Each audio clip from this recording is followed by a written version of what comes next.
Fordo uranium enrichment plant buried deep under a mountain 160 kilometres south of Tehran and central to the talks this weekend. According to media reports citing diplomats, the United States and European Union are likely to demand its immediate closure.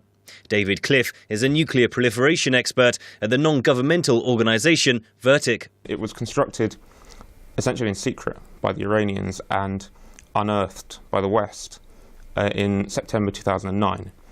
And what's happened more recently is that the facility has essentially come online and they've started actually producing enriched uranium. The meeting in Istanbul includes the 5 permanent members of the UN Security Council, the US, Britain, China, Russia and France, plus Germany and Iran. Tehran denies Western accusations that it is trying to make a nuclear bomb, insisting the enrichment programme is for producing electricity. It has promised new initiatives at the talks, though it has not specified what it might offer. The US and the EU have imposed a tightening set of sanctions on Iran, most recently banning oil imports. Analysts say Tehran can depend on China and Russia for limited support. Beijing has called for the P5+1 to take a manoeuvrable and pragmatic attitude.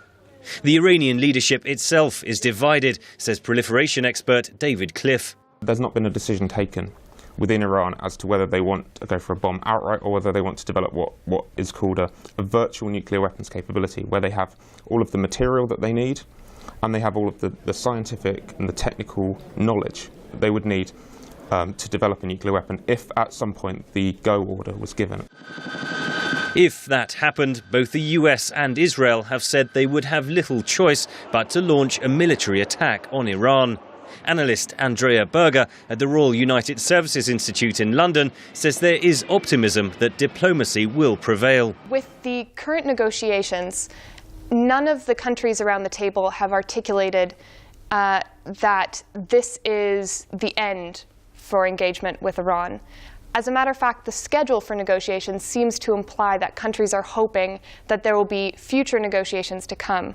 In the run-up to the Istanbul talks, tension between the West and Iran has grown as international sanctions tighten against Tehran.